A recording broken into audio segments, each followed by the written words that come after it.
Hello everyone. Before starting this video मैं आपको एक बात क्लियर करना चाहती हूँ। अगर किसी भी पॉइंट में डाउट आए तो कमेंट्स ओपन है। मैं यहाँ पढ़ाने के लिए हूँ, भगाने के लिए नहीं। ओके। आज हम साइंटिफिक मैनेजमेंट करने वाले हैं। साइंटिफिक मैनेजमेंट किसने दी थी? एफडब्ल्यू टेलर ने दी थी। ओके। अब हम सबसे पहले ये जानते हैं टेलर की सोच का सोर्स क्या था। ओके। जो एफडब्ल्यू टेलर थे वो कोई एसी में बैठ के थ्योरीज लिखने वाले नहीं थे। ओके। वो खुद फैक्ट्रीज में गए, वर्कर्स के साथ मशीन्स देखी और उनके साथ देखा कि किस तरीके से वो काम कर रहे हैं। और एक बहुत इंपॉर्टेंट चीज उन्होंने नोटिस करी कि काम तो हो रहा है पर सही तरीके से नहीं हो रहा। ठीक है।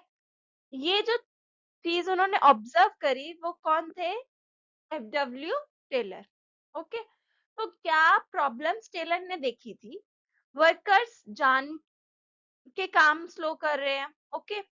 मैनेजमेंट का प्रेशर बहुत है, वो प्रेशराइज कर रही है वर्कर्स को कि आउटपुट दो, आउटपुट दो। और वर्कर्स क्या कर रहे थे? आउटपुट बहुत स्लो दे रहे थे। ठीक है। कोई फिक्स्ड मेथड यूज नहीं हो रहा था काम का। प्रोडक्टिविटी क्या थी? लो थी। और टेंशन बहुत ज्यादा थी। चाहे वो मैनेजमेंट साइड में देखे चाहे वर्कर साइड में देखे, दोनों साइड ही टेंशन बहुत ज्यादा थी और प्रोडक्टिविटी बहुत कम थी। तो टेलर ने क्या बोला कि प्रॉब्लम जो है लोगों में नहीं है, प्रॉब्लम कहाँ है? सिस्टम में ही प्रॉब्लम है। ठीक है। अब जानते हैं साइंटिफिक मैनेजमेंट है क्या, इसका मीनिंग क्या है। इसका मतलब मशीन्स या साइंस सब्जेक्ट नहीं होता। तो साइंटिफिक मैनेजमेंट का मतलब क्या है? हर काम को ऑब्जर्व करना, उसको एनालाइज करना और फिर बेस्ट मेथड डिसाइड करना। ओके। एग्जाम्पल अगर ले तो अगर हम रेंडमली पढ़ रहे हैं, काम तो हो रहा है फिर सही से नहीं हो रहा। अगर आप डिसाइड करते हो पहले ये चैप्टर फिर ये फिर रिवीजन, ये क्या है? एक साइंटिफिक अप्रोच है। So, scientific management means application of scientific methods to find the best way of doing a job. Okay. Scientific management means the application of scientific methods. जो भी scientific methods है उनको apply करना जिससे जो है best way किसी काम को करने का मिल जाए। ठीक है। अब आगे चलते हैं।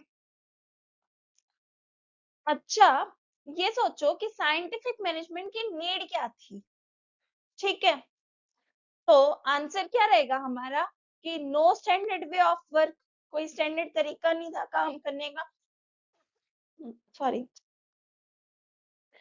वेस्टेज ऑफ टाइम और रिसोर्सेज हो रहा था बहुत ज्यादा बिकॉज वर्कर्स काम नहीं कर रहे थे, कोई फिक्स्ड मेथड नहीं था काम को करने का। तो रिसोर्सेज भी वेस्ट हो रहे थे, टाइम भी वेस्ट हो रहा था।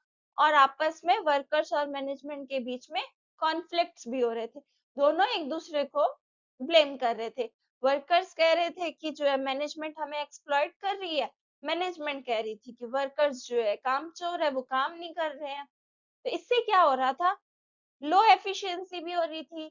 जो भी डिसीजंस लिए जा रहे थे वो किस पे लिए जा रहे थे? गेस वर्क के ऊपर डिसीजंस ले रहे थे। तो टेलर ने क्या बोला कि हार्ड वर्क इनफ नहीं है। ठीक है। स्मार्ट वर्क बहुत जरूरी है कि वर्क जो है स्मार्टली किया जाए।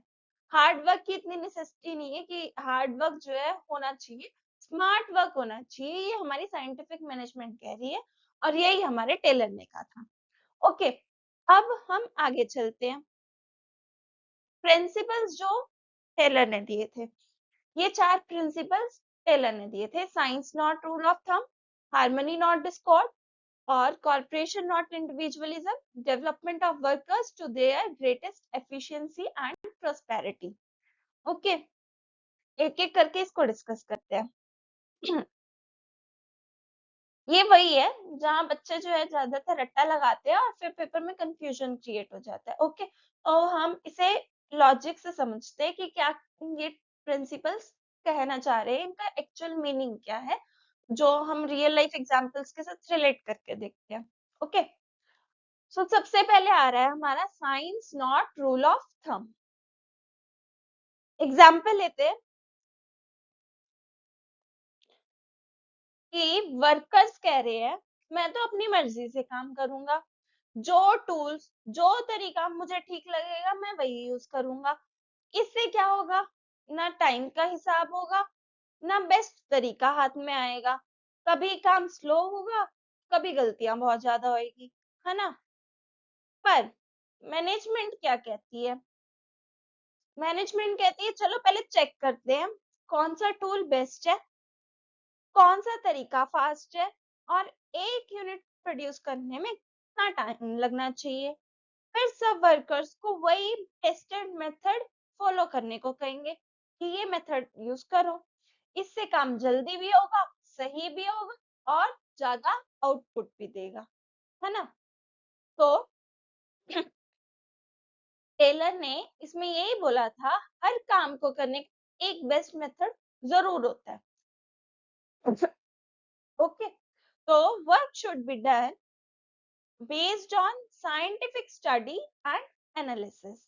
ठीक है, गेस वर्क को रिप्लेस करना है साइंटिफिक स्टडी से, टाइम मोशन मेथड स्टडी करनी है इसके अंदर।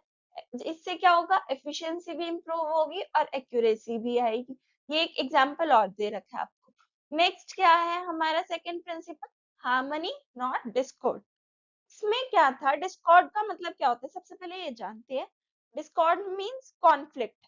अगर वर्कर्स बोले मैनेजमेंट हमारा एक्सप्लॉइटेशन करती है और मैनेजमेंट बोले वर्कर्स काम चोरी करते हैं, तो रिजल्ट क्या रहेगा, जीरो। तो टेलर ने सोल्यूशन दिया, दोनों को एक दूसरे के एनिमी नहीं बनना, पार्टनर बनना है।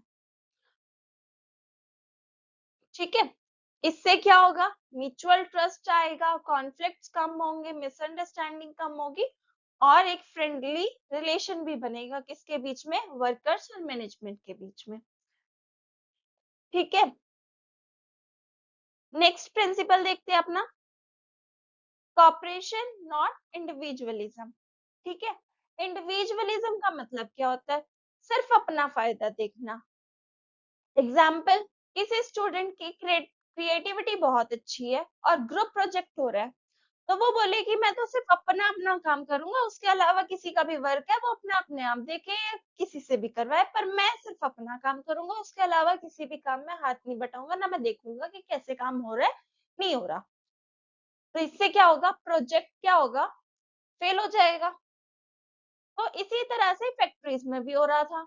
इसीलिए टेलर ने देखा कि कॉपरेशन से ही प्रोडक्टिविटी बढ़ती है और वर्कर्स को क्या सोचना चाहिए कि सिर्फ वेजेस नहीं है, कि मेरे को अपने वेजेस नहीं देखने कि मेरे को ज्यादा से ज्यादा वेजेस मिले, मुझे क्या देखना है कि कंपनी की ग्रोथ भी होती रहे, वो भी बहुत इंपॉर्टेंट है।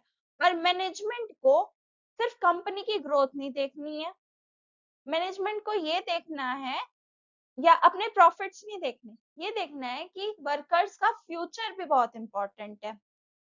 So both workers and management should change their attitude towards each other. दोनों साथ में काम करें, कोई सेल्फिश एटीट्यूड ना हो अपने अपने लिए लेके, एक कंपनी या मैनेजमेंट को लेके, उनके प्रॉफिट्स को लेके। सेकंड, इंडिविजुअलिज्म, वर्कर्स भी अपना बेनिफिट ना देखे, कॉमन ऑर्गेनाइजेशनल गोल्स होने चाहिए जिसके लिए वो वर्क करें। ठीक है, ये एग्जांपल दे रखा है। नेक्स्ट है हमारा development of workers to their greatest efficiency.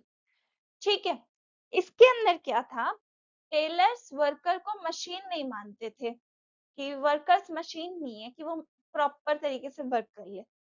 तो इसके एग्जाम्पल ले तो राइट पर्सन राइट जॉब पे लगा दो, उसे ट्रेनिंग प्रोवाइड कर दो, बिकॉज मशीन का क्या होता है वो सेम आउटपुट निकाल के देगी आपको, but being a human being आप सेम आउटपुट हर बार नहीं दे सकते हो।